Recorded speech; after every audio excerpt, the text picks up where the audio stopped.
Sara, what's your birthday dessert? Strawberry pie. My mother always made me strawberry pie because there were always really good strawberries in Paducah around my birthday. So I always had strawberry pie. What goes into a strawberry pie? Is it a lot of strawberry topping? Is it like bordered with strawberries? Is it topped with strawberry slices? Like, what are we talking here? You got to blind bake the crust. So you make a crust and you bake it in the oven till it's done because the filling goes in and then it sets up in the refrigerator.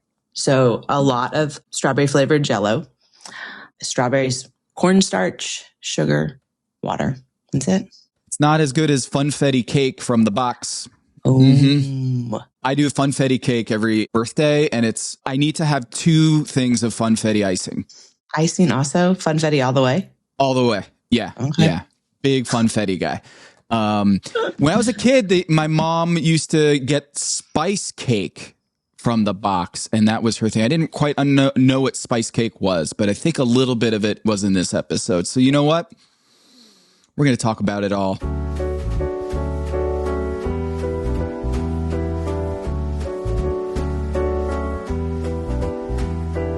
This is Pack Your Knives. I'm Tom Haberstroh. I'm Sara Bradley. Whoa, we have lots to get into, Sara. Sara, there's like Seeger-gate. Like, where is Seeger? What is going on? We have Last Chance Kitchen kind of drama that we're going to get into. And typically we don't do the most recent aired Last Chance Kitchen because we want to let people watch the real episode of Top Chef and then some time before we jump into the digital second sideshow. And this week we're going to kind of do things a little bit differently because there's just so much here that we got to unpack. And I also have to unpack, I went to a Top Chef watch party on Monday at Sweet Lou's Barbecue with Oscar, Dwayne, and Anthony, and Brittany was there too. So lots to unpack here, Sara, but any questions for me about the experience on Monday night? Did you find out what's up with all the grapes? Did you remember to ask? I did. I asked when, and she had no idea. She's like, that is so funny. I didn't realize that, but grapes Jen, she didn't put 2 and 2 together. So there's no like backstory there, unfortunately, but maybe we got to get to the source at some point this season and ask Jen about the obsession with grapes. I'm going to find out. I have stalked her social media a little bit. Yeah. As we will get into here, because it was a crazy week with Jen being asked to leave the competition / she decided to leave the competition because of her shoulder injury. We're going to get into all of this. But I want to also mention it was at Sweet Lou's, which is Louis Donald's barbecue joint in Charlotte. And he was in one of the pit masters for the barbecue episode. It was great. It was a lot of fun. They actually cooked. Anthony, Dwayne, and Oscar cooked their barbecue dishes from the barbecue episode. And I got to say, Allison, my wife, and I, we went back for like seconds and thirds of Dwayne's dish, and we got the backstory. Dwayne, the nickname came from Oscar. Yeah. Oscar gave it to her because they were playing poker and cards in the back, wasting time and spending time. And Dwayne was such an assassin at cards that he's like, who is this person? This alter ego? Is this Dwayne? And that's the first time she's ever been called Dwayne. But now she's like, yeah, I'm gonna run with this. So Dwayne was coined by Oscar, who is the guy that you want at every party, like a bachelor party, a hangout. You want Oscar there. He is so much fun. Dwayne, Brittany, and Anthony too. But the personality of Oscar, as you get on this episode, how he's just schmoozing and he's a big talker. He is so much fun, Sara. Did he tell you, is it tamal or tamale? It's in a plural, I think it's tamales. Yeah. Okay. Yeah. There we go. Yeah.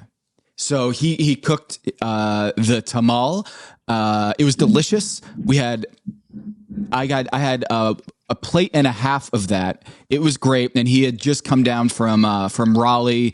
It's a 3-hour drive, so it's not a small trip, but he's like, I got to come back to Charlotte so much more. We had a great time. And it was, Sara, watching with the chefs, they have so much fun watching the edited episode because there's so many things that are like, ooh, did that make it to air?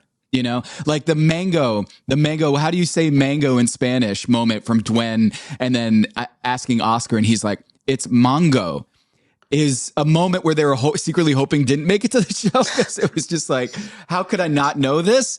But that little moment captured in the Super G grocery store did make it to air, and they're just laughing hysterically. So there's some earnestness, there's some joy, like innocence, that it was fun to watch the episode with the other chefs because they have not seen the final product. And so they're just giggling throughout the episode. Oh, they showed that. Oh, I can't believe it. And so there's a lot. It was really fun to watch with them. So, and then if I had known what was happening in this episode at that Monday watch party, I'd have so many more questions for them. But of course, they can't say anything because this is all very strong NDAs and they will not say anything. They did not leak anything at this event. And they were very, this is one of those things where all these fans are there. There's over 100 people at this barbecue. And of course, they're asking all these questions. And they're just like, you'll have to watch and find out. And this week's episode of Top Chef felt like, to me, one of those. Sarah, do you have any answers about how they're going to play this out? Because Jen goes home, and then in the same episode that Justin gets eliminated. But then when you go to Last Chance Kitchen from last week, there's no new eliminated chef. So Seeger's nowhere to be found. Is he nowhere to be found, or do they have to bring someone has to come back, right? So I don't know. I thought maybe it'd be like, okay, the winner of this round of Last Chance Kitchen. I mean, maybe Seeger was like, F y'all, I'm out of here. I'm done with this. I am through. And I'm gone. And so they're like, okay, well, we can figure that out because we'll have somebody the next time. But then they lose two chefs because Justin says he's not coming. He's not participating if Jen is in the hospital. But then we see that he goes to Last Chance Kitchen and he's like, she's fine. And we've decided that I'm going to try to play to get back in. But they still have to have another chef. So does Seeger replace Jen? There's that option. Yep. Or does one of the teams cook a man down? Because the brothers, you can see them in the preview of next week. They are struggling. They're like doing knife work, like when service is going to start. So do they go maybe a man down and they're like, okay, you guys just don't have to do to-go orders to like even the field or something. I don't know. But okay. Well, I have a revelation here for you, Sarah. Okay. I went to Restaurant Wars. Yeah, I think I remember that. Did you go inside? No, yeah. So I was at Restaurant Wars, and now I'm racking my brain, and I can't come up with anything. Did I see Seeger there? Well, it's crazy because you wouldn't have known. Right? You wouldn't have known who they are. You don't even know their names. Like, yeah, I don't know. I think you got to save the Restaurant Wars for Restaurant Wars. That's right. So I'm saving the experience of Restaurant Wars there, but I just want to let people know that I was there and I still don't remember whether I saw Seeger or I didn't see Seeger, or I saw Jen or I didn't see Jen, or I didn't see Justin. Because you don't know their faces. Like, yes, we did the draft before we went, but like, for example, I wouldn't know if Seeger walked through holding a dish, bringing it out to the restaurant, or if it was just a server working the restaurant. I wouldn't be able to distinguish the two. So it's not like I was able to recognize faces when I'm at a restaurant or I'm walking around. So all the audience are in the dark about what happened to Seeger, and we're there too. Sarah and I have no idea what's about to happen on the show. And Tom Colicchio in the Last Chance Kitchen said, well, we'll explain it all next week. But in the Last Chance Kitchen, there's still lots of questions that need answered. So,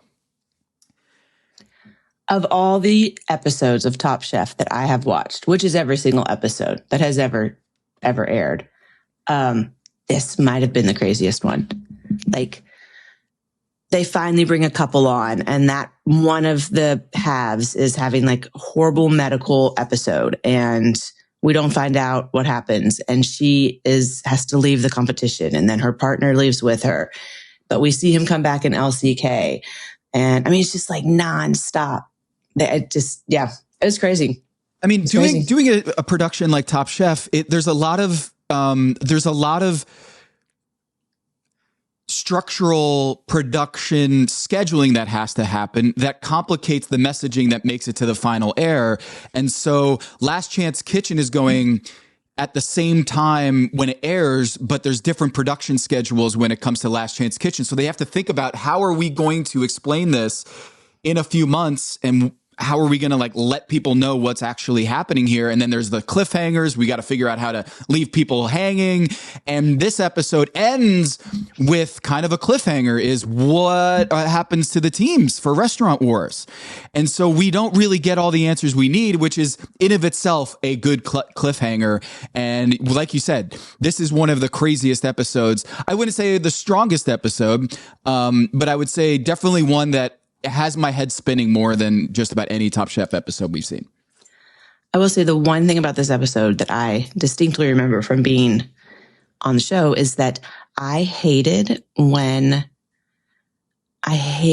we didn't leave set, when we were there for the whole thing, right? Like quick fire on set. And then it goes into cooking on set, and then serving, and then elimination. Like, I wanted to leave and walk away and be able to go to the store and like develop my dish. It almost is like 2 quick fires, just one of them's a little longer. They shot that all. I bet they were there so early in the morning and they didn't leave till so late at night. And that was, talking about production schedule, that was a big one. And then they had to like work in all the Jen stuff. And then you see Kristen in her street clothes, like crying after the show. Yeah. That was a long day at the Top Chef kitchen. Long day. They needed all those meals. They needed breakfast, lunch, dinner, dessert to get through the filming. What do you think about the quickfire? I actually thought the two should have been flipped. The quickfire should have been in its own elimination challenge, and the elimination challenge should have been the quickfire, where it was like desserts fit for a queen, dessert challenge, and then we'll go to the Cracker Barrel sponsored segment. But usually the sponsored segments are in the quickfire, right? So it's lower stakes. It's not like an eliminated chef is doing a Cracker Barrel themed episode where they have to do breakfast, lunch, and dinner with their own thing, and kind of. I actually thought that there was a lot going on in this quickfire, it felt like elimination challenge. You know what I'm saying? Yeah. They pull out the peg game instead of the knife pull, which I absolutely love. I love Cracker Barrel. Listen, Cracker Barrel, every time I go to Cracker Barrel, I know exactly what I'm getting. I'm getting a fried egg sandwich, leave off the tomato, and I want extra mayonnaise. That's it. Eggs over easy, fried egg sandwich. And now they have these like little hash brown tots. So it's like the hash brown casserole, but they make it into like a tater tot. They're disgusting and they're delicious. And I love them. And that's what I'm getting. And so, I know their menu. It's not a huge menu. They now have booze at Cracker Barrel. I don't know if they have it where you are, but in Kentucky, you can get a beer, you can get a mimosa. I don't think you can get vodka, but you can get beer. I think you can't get liquor, but you can get beer and wine. Yeah. I know. Well, I think they've mastered the whole, like, we're going to merch the heck out of this. They have that gift shop in the front of Cracker Barrel that you have to kind of like walk through in order to get to the restaurant. And it reminds me, did they do that before Disney did that? You know how like if you go to Disney and you do a ride, you come out of the ride and then there's just a merch shop after you go through Space Mountain, then there's just a ton of like spacey astronaut merch that you can buy. Cracker Barrel's got it down. They've got it figured out. All of it. All of the marketing, the rocking chairs that they had on set in Top Chef Kitchen was brilliant. And the other thing is that kind of pulls in that the Charlotte airport is famous for all the rocking chairs or throughout the airport. And so you got that element to it, and you could see that they were nervous. It was the yellow team, Brandon, Jonathan, and Anthony, that were like really rocking their chairs. They were called out on it because they were so nervous about, but they end up winning this challenge. We have to back up here. I'm not a Southern Charm guy. This is not a Southern Charm household. So when Craig Conover and Madison LaCroix walk in, I could kind of vaguely know that they were a part of the Bravo, Southern Charm world, but I did not recognize them. So Sarah, do you have people in your life, or are you a Southern Charm fanatic? I am not a Southern Charm fanatic. I'm very sorry if they're listening, which I don't know if they are, but I had to look them up. I didn't know who they were. Yeah. Yep. Didn't know. But I thought that they had really like valuable insight, like very quippy. He's like, I picked a thin steak because I wanted it to cook quickly. And he was like, well, you definitely achieved that. Like they were funny. They were really good. And I felt like they kind of knew about food and what they were talking about. So, I thought it was a fun quickfire. Fun quickfire. Again, there was a lot going on. So it was the Southern Charm folks were there. They pulled pegs instead of knives. And the twist on the twist on the twist is that they break out into teams, but they can only cook one chef at a time. One chef can cook once at a time. So there's 45 minutes to cook for 3 people on each team, which is about average out to 15 minutes. But as soon as the first person's done cooking, then the next person can get going. I love this stuff. I love the challenges where there's like a blind challenge, or you have to cook while blindfolded, and then you have to pick up where your partner left off, your team left off. I love those challenges. And I know people might think those are gimmicky. I think those are super fun to watch because it does this really, like, I'm watching the clock and seeing, oh, Gwen only has 12 minutes to get her dish out, or wow, he took 17 minutes. And the gamesmanship of all of that is really fascinating to me. Yeah. I mean, I would have been losing my shit. I would have been absolutely panicked. I would have said, I'll go first. I want to go first. I always want to go last, but what if like all of a sudden you're left with like 6 minutes? I think that they would the chefs or the judges would understand, but you still, it doesn't matter. It doesn't matter. And because I feel like breakfast is you just do an eggs dish and you're done, right? It's quick. Well, you had to create a new Southern classic that wasn't on the menu. I don't know that corned beef hash is a Southern classic. I think there's like, I love corned beef hash. I like corned beef hash too. I thought it was really good.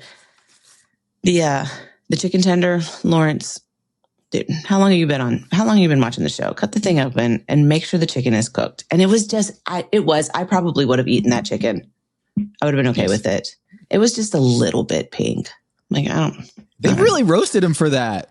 I was you cannot serve undercooked chicken. I still would have eaten it, but Arnovitz famously likes undercooked chicken, so he would have gobbled that up. Kevin would have. But for me, I mean, if it's undercooked in a fry, if it's a chicken tendy and it's under, I'm not gonna freak out about that. But what it told me is that they believe in Lawrence as the favorite in this thing so much, because I don't think they're ragging on Justin if he does the same thing. But I think they hold Lawrence to such a high standard that they're like, come on, man, you know how to cook chicken. And I think that speaks to how your number one pick is just held to a higher standard than the rest of the chefs. Yeah. I mean, I don't know. We see 2 fried green tomato sandwiches. I would have preferred to have Dwyn's because I love country ham. Like really. So a lot of people don't know around here, country ham. So that there's this thing called the ham belt. Okay. It starts way past kind of Paducah, but it kind of hits Western Kentucky, kind of dips down into Tennessee, goes straight across through North Carolina. Then you can follow it all the way around the world where it hits in Italy, down into Spain. Like it's the ham belt. It wraps all the way around the world. And it's a lot of areas where the humidity and the heat are very similar because that's such a part of making ham. So around here, country ham is sliced and shaved like prosciutto. We call it country ham. There's 2 styles. There's like the big, huge, over-salted, really dried one that you got to soak in water. And then there's the one that you shave really thin. And that is one of my favorite items to eat. So of all the stuff out of there, I wanted her fried green tomato sandwich. It looks great. And I think Anthony, the open-faced green tomato, I don't know. There was a lot going on that dish. It just seemed like I would rather go for Dwyn's too. And salmon roe, avocado, like didn't make it. Yeah, I didn't like it. But Yellow wins. Team Yellow, Brandon, Jonathan, and Anthony win. Jonathan did the smothered steak with bourbon, pan gravy, no mashed potato in there. And he said, you know what? I didn't have enough time, but I would have thrown some mashed potato in there. Brandon, the eggs Benny with hash brown, shortcut hollandaise that he says he cooks for his kids and they love it. It looks so good. So good. And so, yeah, Team Yellow wins. You know, I think what I'm taking away from this is Oscar. I just feel like his day is coming. I mean, he is like on the top, on the bottom, on the top, winning money, going home. It's like he's all over the place. He had the favorite dish of the quickfire, and then one of the least favorites of the elimination challenge. So I don't foresee Oscar. I don't give him longevity in this competition because he's too up and down. You're saying so he's too up and down. Yeah. Which we've seen other chefs like be up and down and kind of all over. I mean, here we watched Rhoda win 2. Now she's in Last Chance Kitchen, you know, so there is always a lot of up and down, but I think Oscar is he's too all over the place. I thought maybe this was his week. When I saw him put that pan of bread pudding in, I thought he's going home. Yeah. Well, there's the fried oysters that Jen is trying to use kind of like the batter left over and try to throw it in there. Lemon pepper, cream corn. Dwayne did the fried green tomato we talked about. Justin, the New York strip beef hash, which, I mean, in theory, this sounds like a good dish, but when I was watching it, I was just like, this is not a good dish whatsoever. Yeah. And I have higher hopes because I love the canned corned beef hash. I think, is it from Hormel? I don't know. But I love corned beef hash, and that was a sad production of it. Oscar with the pan de elote with the berries. It looks fantastic. Fluffy. The corn cake was excellent. The crab and shrimp bisque with Sherry, just really smart with the shrimp paste to throw in there, and pow, it was super flavorful.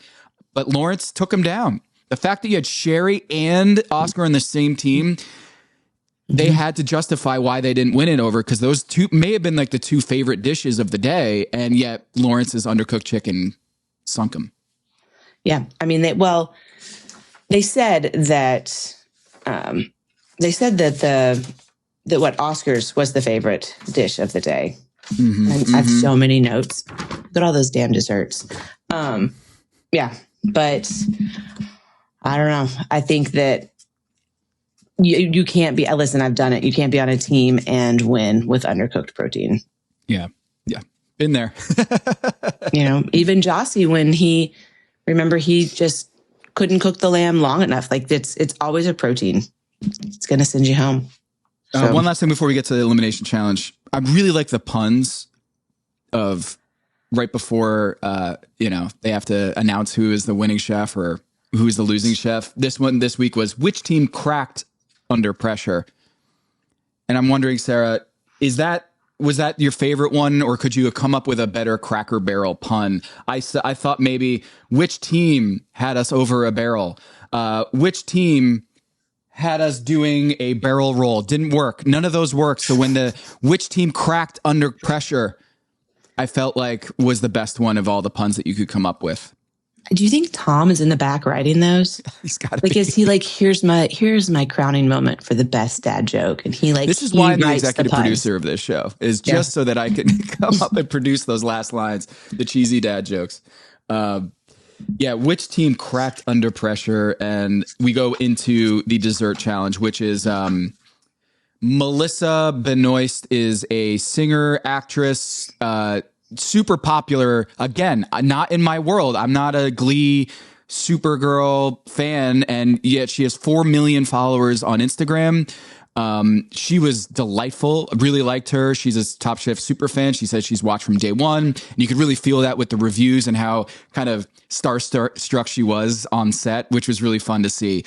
For someone as successful and famous as she is, I always like those moments where they turn into just a fan, Yeah, I did. I agree. I did not know who she was. I had to look her up. I feel like I've seen her face. I recognize her, but I didn't know who she was. But I can imagine, like, think she is in this world. Like, she lives in the TV world and she has this show. I mean, she said she wrote a letter to get on. So I can see her. She's got 4 million followers. She's on all these TV shows and she's writing a letter to Top Chef. Please let me be on yours. I see you bring celebrities on. Please let me be on it. And then she gets to come. And it's like, she probably didn't know early on she was going to be some super famous person. So she's been watching Top Chef and now all of a sudden she's there. So I really like that one. I like that. We had Michael Sara on one of ours. And I was so excited. Yeah, I was just going to ask, who'd you geek out the most when they walked in? Besides like the guest judges from the culinary world. Is Michael Sara up there? He was there, yeah. I mean, I'm trying to think who else. I can't remember. Padma had so many dear friends. I don't remember. Oh, Sorry. I don't know how I feel about him, but that is a different podcast. Yes, I was just going to say basketball. That would be a whole nother episode. All right, we got Charlotte history here. I've kind of let people know about how Charlotte calls itself First in Freedom because they declared independence from Great Britain before the founding fathers did. And so I was thinking that they were going to do a little bit of that in this for the 250th, anniversary of Charlotte. And what we got is the Queen Charlotte of Mecklenburg County, Germany. That's why it's called Mecklenburg County here in Charlotte. And there is an elimination challenge, which is dessert fit for a queen using an assortment of famous Southern dessert dishes. And there is going to be served to 60 Top Chef superfans, and they vote for the winner.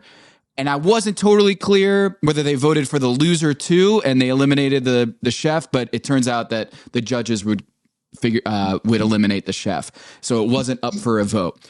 Sara, these desserts, how Southern are they, and are any in your cookbook? Okay, I got a list. This is what I could come up with. Benny wafers, which I heard them call them Benet wafers. It's Benny, like Benny, even though it's not spelled like that.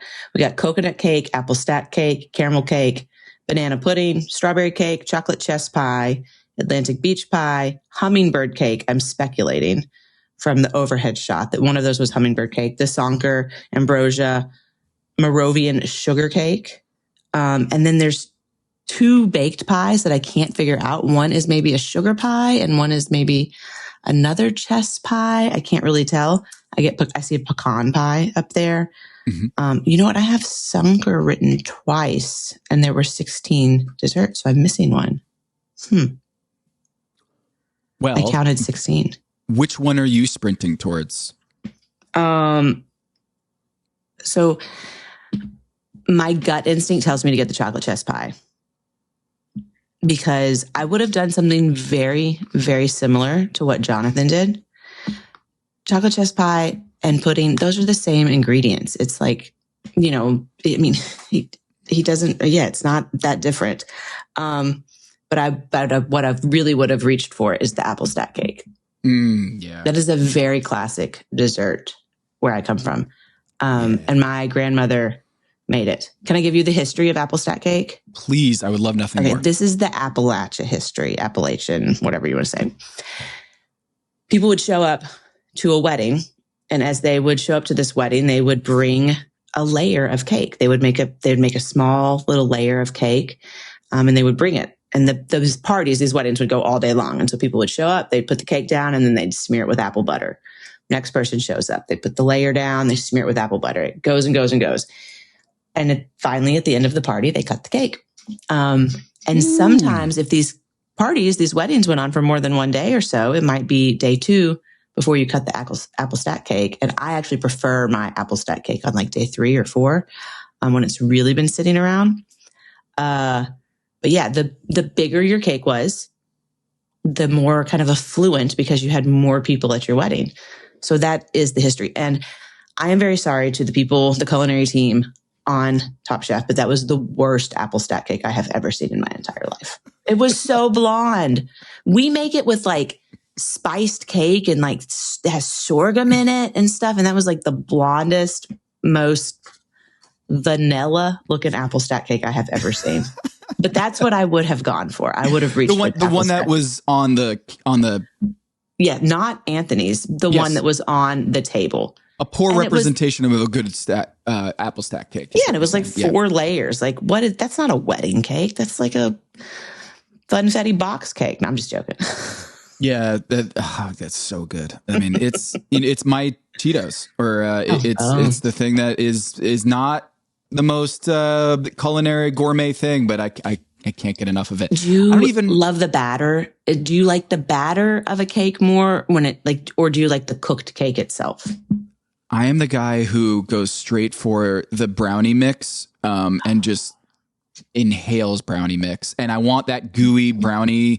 I like the if you can give me a really gooey uncooked center and then a crispy corner piece in the same bite, that's heaven to me. Cake batter, everything, all of that funfetti. It's going to take years off my life for sure, but I love that stuff. So yeah, I'm a big batter person. Yeah, I mean, I would have done that, or I would have gone for that banana pudding. Nanner pudding, man. Yeah. It is Pick and Pig in Carthage, North Carolina, barbecue joint where it's on an airstrip and people fly in from all around North Carolina, South Carolina to like go to this barbecue joint in outside in Moore County. They have this nanner pudding that is so good. And it is like you got to get like 3 of them and take them home so that you can have it for breakfast, lunch, and dinner dessert. Okay, I got to ask. You're saying nanner pudding. Is nanner pudding what they call it? Or is that like that's what they call it? So, that's what they call it, nanner pudding. Yeah. Okay. Mm-hmm. I have this friend, Chef Kevin Lee, and he makes banana-less banana pudding. And it's like it's exactly what you think. And it is like one of his biggest sellers. It is like he's out in Oklahoma City and banana-less banana pudding. And it's like champions. He can't take it off the menu. Yeah.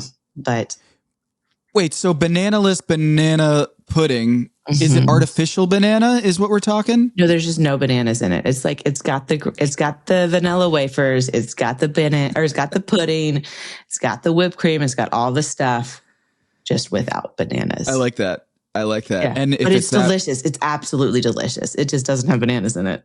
And he calls it that on the menu. Artificial banana makes me gag.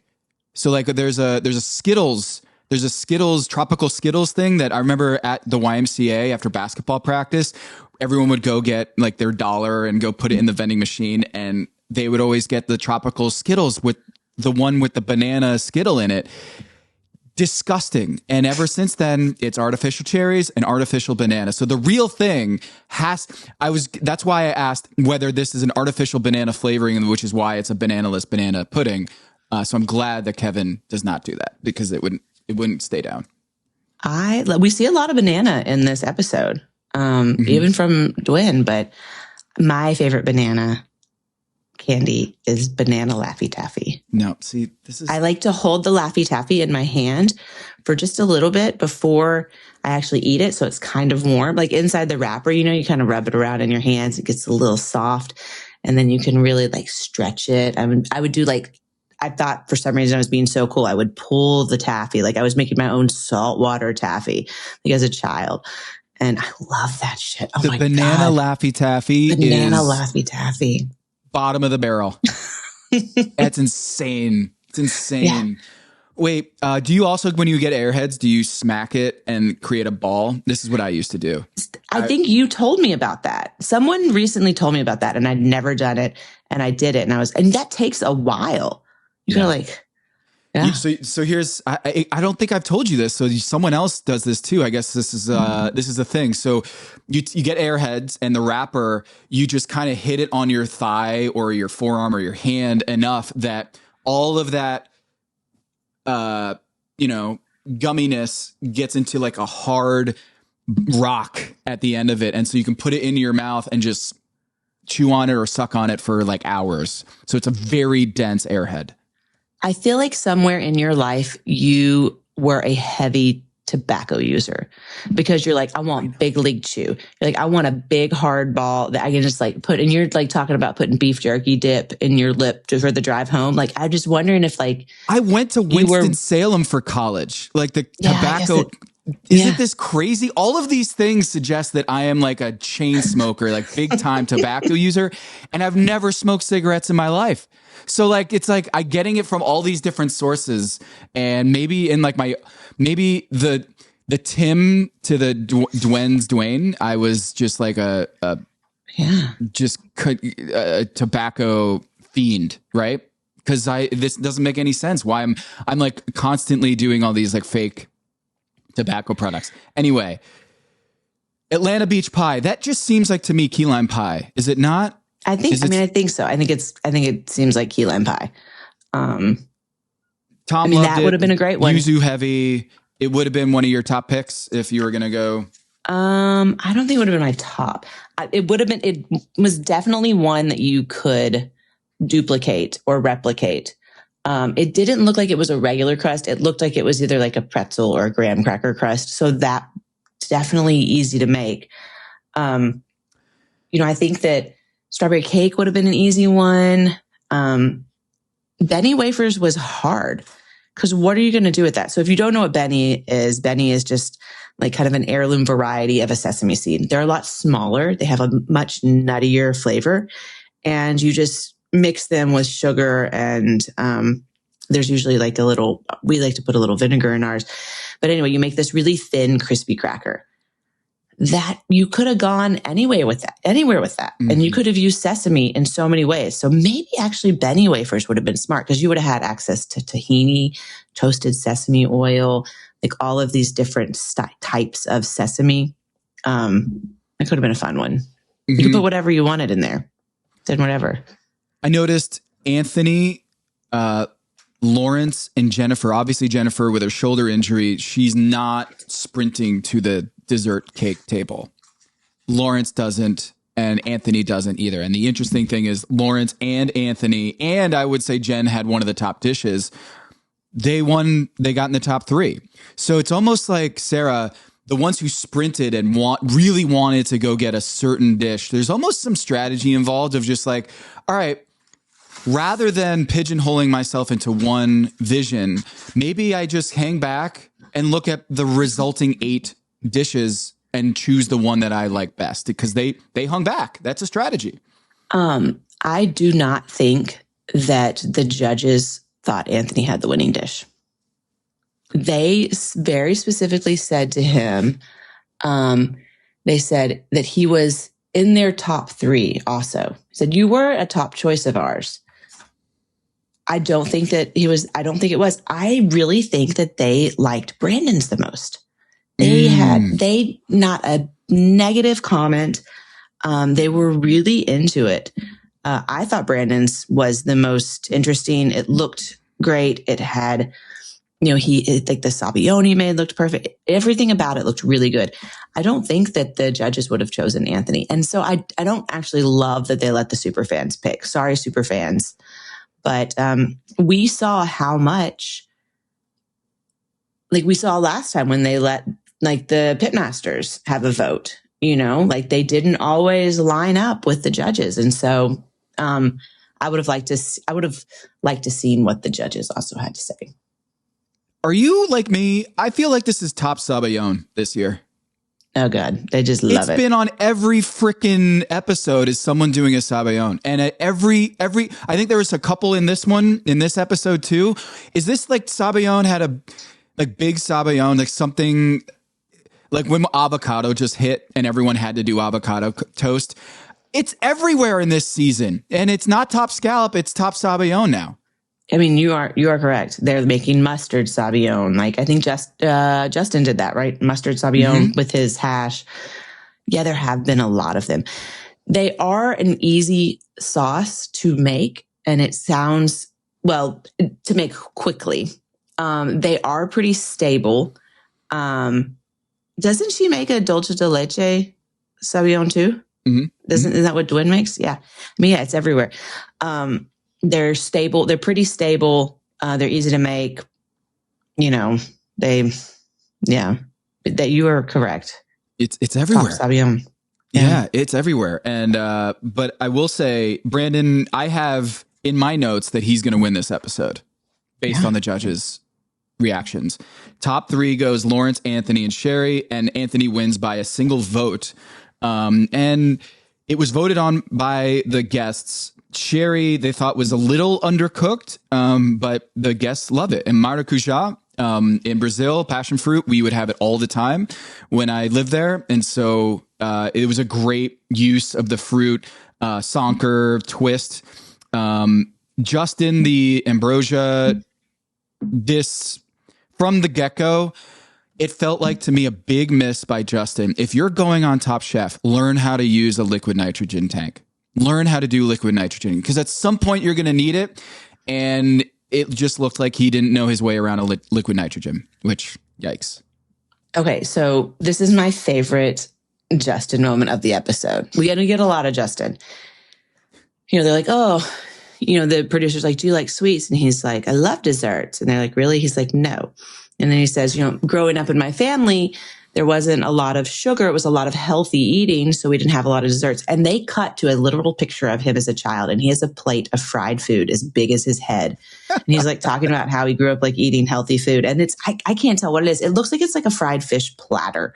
I think he's from like the north. So maybe it has like white fish. It's like a plate, a huge plate with the most underripe tomatoes sliced on top of like cottage cheese. I don't know what this kid ate growing up, but no sugar, Sarah.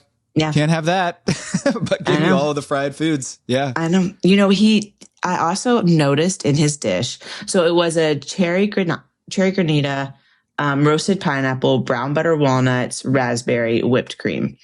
There was a lot of potential to make a really, really delicious ambrosia salad. He could have, there's so much. And I saw what I saw him doing. He was like cooking down. I could tell he was going to make like this cherry gel when he was throwing dried cherries and fresh cherries in the pot. And then you see him and he's like roasting that pineapple and it's like got all that char on it.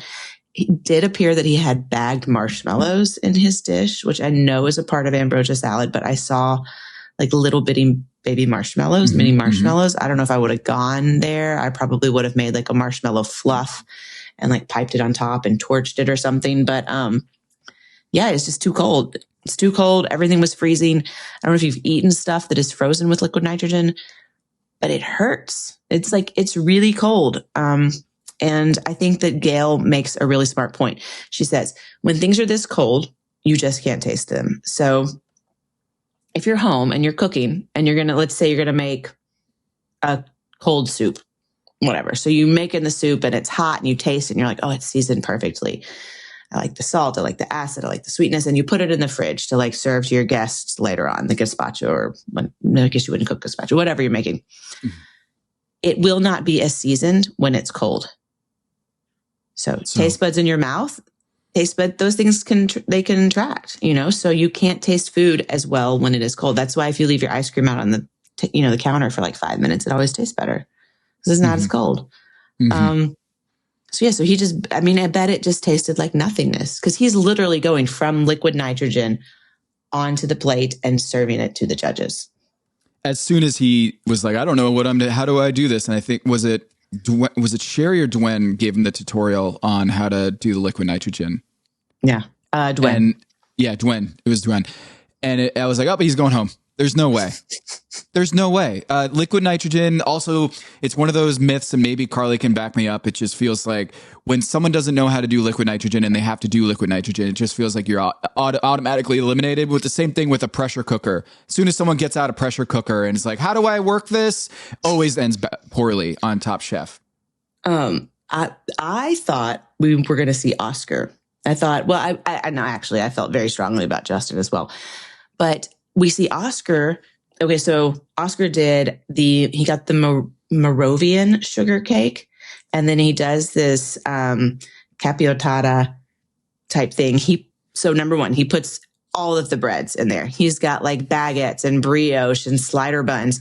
Those things all absorb liquid at different rates, and they cook like differently. Like brioche can get pretty soggy if you don't have it toasted before you put it in there. Baguette, it takes a lot more custard to like absorb into it. And so he's making this enough bread pudding or, capiotata to serve 200 people. But when they're like 2 hours out and he doesn't have it in there. And I think Brandon says to him, like, he's like, I hope he doesn't go home. I would have said, as someone standing next to him, I would have been like, dude, don't put it in that big ass pan. Put it in some, like, get some short hotel pans. What are you doing? You're like, this is ridiculous. I wouldn't have kept my mouth shut because I just, especially if Oscar's as cool as you say he is, I would have had to have said something. I'd be like, dude, this is crazy. Yeah, he overcompensated because he was like, this is the thinnest, like, flavorless cake you've ever seen. And so I'm going to just do this big, fat, gooey thing. And you're right, is the judges are one thing, but the attendees didn't know that it was broken whipped cream. Tom is destroying him about, why did you serve broken whipped cream? And he's like, I mean, the diners don't really know. I mean, it was just, I felt like I could get by with the whipped cream rather than not selling it, not serving it. And Tom was just, he was agitated by that. You could clearly see that Tom was like, get this guy out of here. But ultimately, Justin, with the flavorless ice cubes. He says, they're like, why did you put it on there if you know it's broken? He said, well, I looked over at Sherry and she had all this colorful stuff. And I'm like, so you added, her dish was colorful, so you added white, like whipped cream? It doesn't make any sense. And she even goes, she's like, why are you blaming this on me? Like, that was a rough one. It was a rough one. Are all the chefs colorblind? Because we had the whole color episode with Jamie Brown and there was like almost no color. And so here we go again. Oscar's like, oh, I saw her do color, so much color, so I added a pale tan thing to my dish. Come on. I know. We do see, so Lawrence, who makes the coconut tres leches, and he ends up in the top. This is, I'm pretty sure that the producers are maybe listening to us, because remember we said like, hey, I know you guys are still cutting these episodes, so maybe we could get a little immunity talk, and then they put it in there. So I think that everyone can thank you and I that they finally mentioned that Lawrence has immunity, and they ask him like, and this is a great one to have immunity on, the dessert. Love it. But they like his. They wanted more coconut, but they said it had a really nice crumb. I also think that his description on his menu was the best, because it said coconut tres leches, as opposed to other people who had so many words on there. And then you have to, I'm going to say, so Lawrence, we get coconut tres leches. Brandon, no, it wasn't Brandon, it was Jonathan. Chocolate chess pie. He does chocolate sabayon, cocoa custard, pâté sucré, and candied kumquats. So if you don't know what pâté sucré, it's like sugar, it's like pie crust. It's like a really sweet pie crust. And we see the sabayon again. I think I think he did a really smart play there. Like the sabayon and the custard, those are both egg dishes. And they are done with chocolate, and chocolate chess cake is literally cocoa and sugar, a little vinegar. Some people put cornmeal in it, and it's eggs, sugar, cook it all together. And that's what he did. He took eggs and sugar and chocolate and cooked it all together. So I thought his dish was really, really smart. But maybe he didn't have enough crust on it. I don't know. They obviously didn't like his. Are really good, man. The brothers are really good at this show. They're really smart. They tell a good story. They have fun. They're talented. They've figured out Top Chef in a way that is going to serve them really well. And I think I underrate, obviously in the draft, we had them in the bottom half of the draft, but they clearly think about, they present well. Like they tell the story, like when he's giving, I think it was Brandon with the eggs Benny in the quickfire. He's like, this is my kid's favorite dish. Instantly, you're going to be, that storytelling is going to strike a chord with the judges.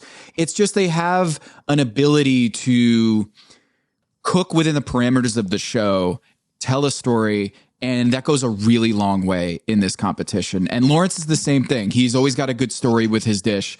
And it reminds me of Vinny, where it's not enough to just say, "Hey, I used to cook at this restaurant, and this is how they did it." That's not going to win over the chefs. But if you can tug at their heartstrings a little bit, they're really good at these little stories. And I remember, was it Lawrence just like talking about how to really think about the challenge and the theme and the prompt when Lawrence went and got the sweet tea off the table and was like, "I'm going to incorporate this into my dish." I'm just like, like they're really thinking about this in a creative, innovative way. And I just think the Deardens, again, they're not in the top 3, but I think after this episode, them being on the same team in Restaurant Wars, I feel really good about. They've got they clearly have great communication. I think it was this episode or the last one we learned that they talk every single day. So them being on the same team and them performing well in this dessert challenge, I think they're really strong. Like if one of those brothers wins this whole thing, I would not be surprised, Sarah. And I know this dessert challenge wouldn't have been my favorite to go and attend. Anna wasn't thrilled with they were in the Top Chef kitchen. It gave me PTSD from last year's Top Chef Canada, where they were constantly in the Top Chef kitchen, and it felt like they weren't venturing into Canada all that much. And so I felt bad for the chefs that they were basically living inside that. It felt like, honestly, America's Culinary Cup, where they're just in that room for so long. I feel bad for the chefs at a certain point that they have to be in the Top Chef kitchen set for so long. So that's just where I'm at with this episode. It was crazy. I wasn't in love with the dessert challenge just because that's a lot of sweet, and the timing of it. You probably want to be one of the first ones, right? The first ones to serve the judges, because at a certain point, it's diminishing returns on desserts. Yeah, I mean, they probably were allowed to like run. They probably didn't have to keep all their ice cream at their station. You know, they were running back and getting ice cream. Yeah, I guess you want to go first. But here they say the very last one, Brandon's, they're like that. It was the last one, but that's the one I'm going to go back and eat. That's the one I keep wanting to eat. I want that one. Yeah, I know, right? I'll tell you I didn't really want to eat was Dwynn's. And I like her so much. But I thought she was like, I had this idea for this, here we go again. It's a dulce de leche Sabayon. And she has this idea and she brings it down. And I honestly think that if she had wanted to do that dish and she had presented it differently, it could have worked out. She didn't have any of the layers that are so important in caramel cake, right? Like that is what a caramel cake is all about. She just has this pandan. And if you don't know what pandan is, like it has like I don't even know. It's not a vanilla flavor. But it's bright green, super yummy. She has roasted bananas, pandan, coconut rice. I don't know. Like maybe. This is the shoehorn problem. This is the yes. You come in and you want to make pandan at one of the challenges, and she shoehorned it into this one, and it didn't work. Yeah. And the judges were like, it almost seemed like you wanted to make pandan, and then you kind of threw in a little bit of caramel whipped cream in there that didn't actually taste like caramel. Gail was like, I just didn't get any of the inspiration at all on this dish, Yeah, well, I mean, she pulls it from a restaurant she used to work at, and then a woman that was serving roasted bananas on the street, and that, and she puts it all together. I thought maybe we were going to see a really great dish from her because they opened with her. This episode was her talking about who she wants to win for. I was like, oh, we're going to get a good win episode. And a redemption story, right? Because she's like, I can't win. I can't get over the hump. And Lawrence is, coaching her up, and you got this, you can do this. And she was in the bottom for this one, and she wasn't in the top. She did the fried green tomato, which we both preferred over Anthony's fried green tomato. But Anthony ultimately gets the 3 points on that and the 10 points for the elimination challenge win. So Sarah, you lost again this week. You still hold a very commanding lead, but Justin goes home. Mm-hmm. He's eliminated. He gets offered the opportunity to stay in the competition or go home with his partner, Jennifer. So Jennifer, she's complaining about her face is like, dragging. I don't know what the right word is here, but kind of almost like dropping or something. Like dropping, right? Like Bell's palsy is what we both kind of, I kind of think, right? Yeah. Yeah. This happened in the NBA playoffs with one of the biggest stars in the league, Joel Embiid, had in the middle of a game, his lips were falling on one side and his eye was kind of, his eye was covered because the half of his face was drooping in the middle of the game. And there was no report about what was wrong with him, and his eyes were not working. Like, it was so bizarre. And everyone in the, like, watching on Twitter and everywhere was like, is he going through like a stroke in the middle of a game? Like, we were all very concerned. And he's notoriously coy about his injury reports. So he doesn't, and this is all very, if you're a normal human being, you don't want like to blast all your medical history on the masses. But in sports, it's very different because those ailments, because of gambling and all this stuff, they need to report in football, whether you're questionable, probable. And there was nothing about Bell's palsy before the game in a playoff game. And he's fighting through this very clearly some sort of ailment. And that's where my mind went to when I'm watching Jen slowly in the stew room. They're like, are you okay? And Chris, they bring everybody out onto judges table, which is a weird thing. So already I'm like, they're bringing them back out. And then I look at the time and I'm like, oh, there's a few minutes left here. I wonder if they're going to like do a tease on Restaurant Wars. Sarah, they did the whole Restaurant Wars picking teams right off the bat here. Yeah, I think they, I am glad that they said Jen has to go home. Number one, I think it's the responsible thing to do, right? Like, there's some negligence if they don't. Of course she wants to be there, and she's doing really well. So like, think if she wasn't hurt, like, she would be whooping that ass. She'd be up there like Lawrence, Anthony, like all of those people, because she does really good, and she is struggling. Like, she is in a severe amount of pain. So I am glad though that they sent her home, because it's painful. It's painful to watch, like, you feel for her and you want her. I want to see her come back. And like, especially now, if she came back and she already knew like what the game was, I don't even think it would be a question of how much she would dominate the show, because she knows really now. Good. She would have such a one-up on everybody else. But I'm glad they sent her home. I hate one of the answers that she gives to Justin when Justin calls her and he's like, well, what should we do? And she's like, you got to do what's best for you. That's not the answer. The answer is right there. Yeah. Get over here. I need you to be at the hospital with me. Like, and I need you to be at the hospital with me. Like, this is serious. They've been together, like 18 years or something crazy like that. When my partner says, do what you want, it really do what you want. I know what that means. It means you do what I fucking want. Do what I fucking want, right? And so in a way, she's communicating, sweetie, you should do what you want to do, is like, you better want to come rescue me and make sure I'm okay. I need you right now. So in a way, like, whenever I get that, I know it's not what I want to do. That's not the answer. That's your way of telling me I need you. So yeah, come home and I need you right now. So that when I'm watching, I'm like, oh man, I know what she's doing, and I know for sure Justin can't stay in the competition after that. So I know, again, we usually talk about LCK, the next one, but this episode is just, we're deviating from our normal plan. Mm-hmm. I think that he went with her and he said, listen, if she's okay, I'll come back and I'll compete in LCK to try to get back in. Still doesn't tell us where Seeger is. Does Seeger go take the place? Does Seeger stay? I don't know. Does Seeger just walk off set because he's tired of this whole hog thing?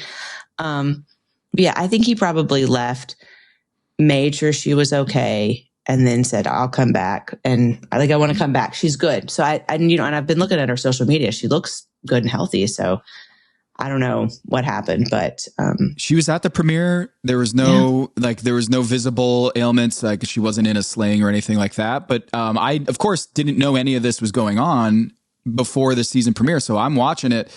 And in retrospect, I'm looking back and maybe I could have asked no, there's no way I would have known that she was going through this at the time at the premiere in Charlotte.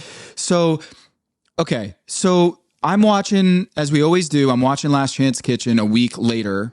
And so when Rhoda goes in and Tom Colicchio's like, hey, here's the actual verbatim. And as a journalist, this is what we do is we get the transcription from all of the interviews and we write them down just to make sure we get LeBron's quote exactly right. Tom Colicchio says, this week's eliminated chef is not here.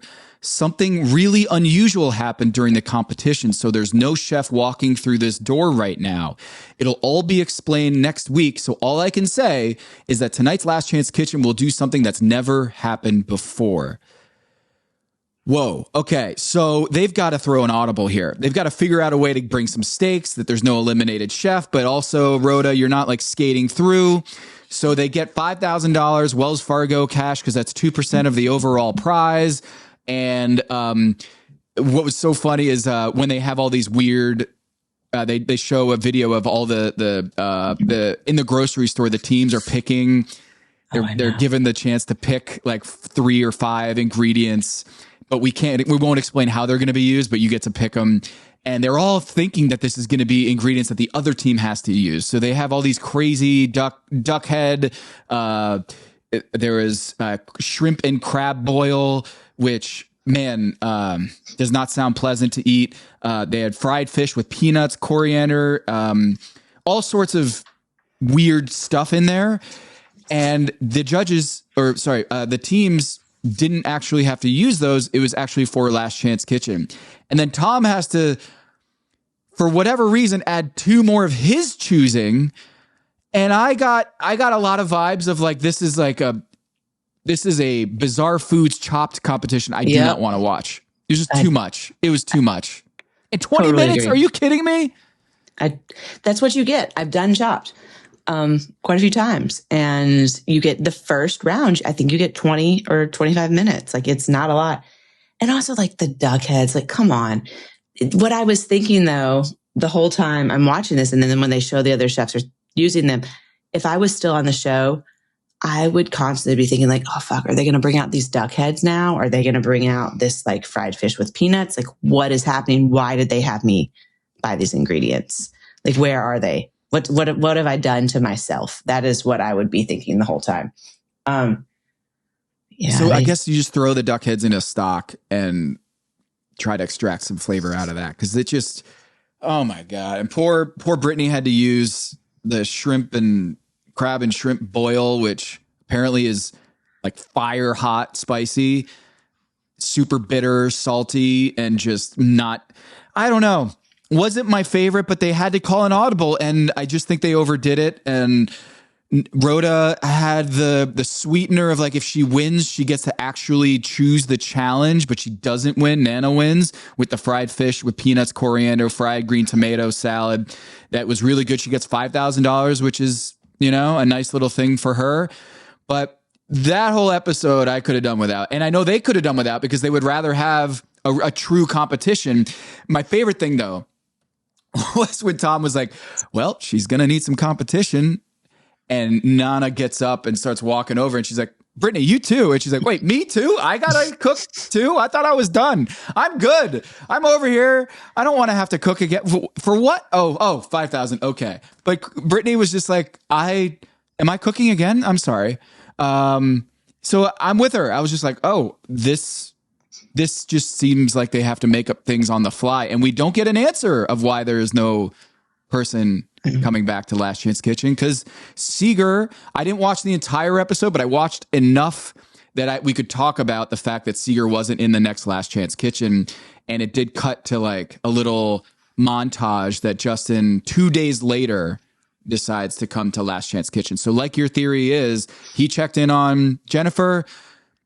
Thank God she's okay. Everything's all right. Enough for me to go back to the competition. Do what you want to do, Justin. And he's like, all right, checking on you, but I'm going to go back to Last Chance Kitchen. So we'll see what happens with that episode. We're not going to do the full report here. But I'm glad you're with me There wasn't anything inspiring in this Last Chance Kitchen episode with the crazy ingredients here. It just felt like they all were very confused and not happy to be doing this. In 20 minutes, that's crazy. Yeah. I mean, if I had to pick one of the dishes, I would have wanted to eat Brittany's. The way she treated the melon like a green papaya, and she had like the perfectly barely poached shrimp. I also love barely poached shrimp. I thought that was super smart. But I guess maybe it was too spicy for Tom, I don't know. Rhoda, what happened? We got to get Rhoda on the show. She went out with 2 first episodes and won them, and then has totally hit the wall. This dish, Tom said, was inedible, too salty, like could not take another bite of that dish. Rhoda. The plums, like she's doing the salted plum and she's like, oh, it's really sweet, but they are salted. Like they're cured, they're dried and cured. All of the moisture has been removed by putting them in salt. And then when I saw how much fish sauce she put in there, I was like, dude, there's no way this is going to be good. But there also wasn't any risk of going home, right? So I think she just went for it. She was like, fuck it. Like, maybe I don't win the money, but there is no risk of me going home. Yeah. All right. Well, we're left with Restaurant Wars. Again, I was there. I've got some thoughts, the experience. I don't know if I made it to the show. But the takeout, I did do the takeout. And so I will reveal what that was all like on the next episode. The 2 teams are the Dearden brothers and Jen and Oscar, but Jen goes home or goes to the hospital. And we get the scene with Kristen and Justin with the twist that Justin actually was eliminated. And so they brought him back to like talk about what he wants to do. He starts crying. Kristen starts crying. We're all crying. It's all a big waterworks party. And on the other side is Anthony, Lawrence, Dwayne, and Sherry. They had to choose the teams, which is always awkward, especially for Restaurant Wars. We're at the point where it's not just like, whatever. I'll go with you. There's stakes here. And the Dearden brothers are linked on the same team as well as Oscar, and then to be determined. But my guess is that Seeger steps in for Jen as the 4th member. Cause I don't see how they're going to thread this needle any other way. And they're just going to have to figure out a way to incorporate a 4th chef. They can't, I don't remember seeing Seeger, but again, I don't know if I would have recognized them in the first place from just every other person in the room. Just last thoughts here. Anthony, Lawrence, Dwayne, and Sherry on the same team. And then the Dearden brothers, Oscar and whomever. It clearly, the Anthony and Lawrence squad has the most, and Sherry too. Dwayne, that's a pretty gangster solid squad team there. Yeah. I mean, you can see them. They like reach out and they like kind of like pull themselves into this little group. And it's just Anthony, Sherry, and Lawrence that pull themselves into this little group. And then Dwayne kind of was like, oh, and she walks over like, I'm on this. So I think that, but the brothers, they work together. They are brothers, but they're different styles of restaurants that they run. One is a lot more upscale. And then, one is like the culinary director for a large restaurant group. So very different styles. And then they've got Oscar in there. Who's the other person? I don't know. They give them 36 hours. They got to do 3 courses where there's it's 3 courses, and they had to have 2 options on each course. 1 exec, 1 front of house, 2 on the line. And they got to do takeout orders, and they have 1 hour to plan.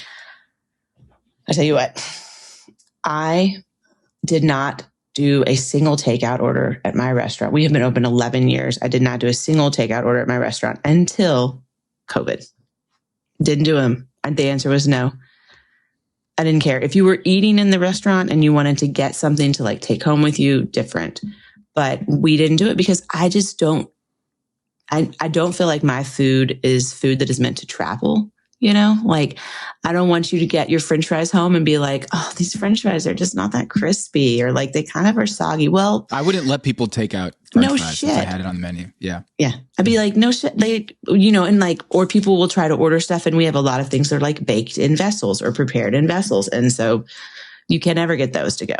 Like I will never scoop a banana pudding out of the jar that we have made it in so that you can take it home. Every once in a while, we'll catch a server. They'll be like, I'll just order it and then I'll bring you a box to take it home. I'm like, y'all, we don't do that. Like, it's not going to be good. It's not going to be good. But now you do takeout? Not really. Friday and Saturdays, it's off limits. We just don't do it. If during the week, if we're slow and, we can have time, but we usually tell them, yeah, come on in. And then when we see them there, we will like drop the fries, or we will, if there's something that's fried, we'll put that in the fryer. But I hate to go orders. I was just going to say, is this like the bugaboo of all chefs is takeout, and the way that DoorDash has completely transformed the restaurant business? So we have no DoorDash, no Uber Eats. I refuse. If you want the food, you come drive your ass down to Freight House. You can pick it up yourself. But I love to go food, but I like know where I'm getting to go food from. And so there's some places where I would just never try to order to go food from there because it just isn't going to work. But yeah, the only other thing that throws a kink in service as much as to go orders is the person who orders a burger and they want to replace the Swiss cheese with American cheese and the tomato with grilled onion and the this and the that. And they want their bun extra toasty. And can they have it mid-rare plus? And like, dude, that's why we don't serve burgers at the restaurant. The only other thing is someone who gets that many, they need that many, switches. Why can't I think of the word? Substitutions. They want that many substitutions. That's the only thing that throws a kink in service as big as a to-go order. Yeah. I have lots of thoughts next week and I will share them, but this is going to be in terms of highly anticipated episodes of Top Chef, this is going to be up there because we're going to presumably know what happens with Justin, Jennifer, Seeger. What started out as... You see that? Is it backwards to you? Looks shitty. It looks so hard. God, Restaurant Wars is it's hard, man. Well, you had a Restaurant Wars that I attended, and it was so hot in there. I just remember it being very steamy in there. 3 different restaurants. So this is going to be great. Sarah Bradley is going to break down Restaurant Wars for us next week. And I was there, so I'm going to bring my side of the table and experience. It was unlike anything I've ever experienced. I did Restaurant Wars in your season. I went to the Southern Sides episode this year, and I will tell you, it did not prepare me for what was going on with this episode of Restaurant Wars. So I will explain all of that next week. Sarah, any last thoughts? Do I get extra points? I need to know the score, but also if I actually nailed one of the Restaurant Wars concepts, you get an extra 5 points. Yeah, okay. You get an extra 5 points. I will give you a bonus because you know what? I want to encourage extra credit on this show. Like if you're going to bring all of that great analysis to I want more of it. So I'm going to incentivize this. Here's where I'm at. The scoring this week, how do you want to do Jen? She was in the middle, right? She wasn't in the top or the bottom, but she went home. I gave her the 2 points for just getting in the middle, but I don't have her as an eliminated chef because I felt that would be unfair. But she's on my team too, so you can tell me what you want me to do. I mean, there is also the option that the doctors are like, she's cleared, she's good. She just had a pinched nerve and we clear her. And Top Chef is like, well, fuck. I mean, she's doing great. You're going to let her come back. I mean, I don't think that happens. That is an option that she's not eliminated. I don't think that she gets negative points. I don't know. Do she? It's out of her. It's out of her control that she has to go home. So if she doesn't come back, would you say she doesn't get any minus points? She's just kind of in the middle. Like they said, you can come back at any season at any point. So you're still like live, you know? I mean, she's on my team or your team? I have my team. My team. You have Justin. Negative 50 points if she comes. No, I think she just kind of lives in limbo. I mean, I think you just gotta, she doesn't get that big black mark next to her name when you eliminate a chef. Maybe it's like, it's a gray, it's a gray territory. It's a grape. She didn't do it. It's a grape. Yes, you better make that a roasted grape color. She doesn't do anything that is offensive. She hasn't really served any very offensive dishes. She hasn't really done anything that is bad. I mean, she's actually doing such an amazing job. I don't think I don't want to give her any negative points. It's beyond her control. So we'll just let her ride. All right, we're letting it ride. Speaking of ride, there's quite a roller coaster here. 3 in a row eliminated chefs from your team. Rhoda, episode 5, Seeger, episode 6, Justin, episode 7. So you had 7 chefs, and now it's down to 4. Brandon and Jonathan, the brothers. You have Sherry and Lawrence. I have Anthony, Oscar, and Dwen. But Jennifer is gone, so I've got 3 chefs left, and hung out with them all last week. We had such a good time. They're great, and I just love that they're not jaded by Top Chef. They love this stuff, and Dwen continues to say this is like the greatest thing that I've ever done, and it's so much fun. She's having an absolute blast, and you could really tell they genuinely love hanging out with each other, and they're so much fun. So Charlotte had a great time hanging out with them, and they're my 3 remaining chefs. So that's really cool. Really cool. All right. For Sarah Bradley, for Tom Haberstroh, this is Pack Your Knives.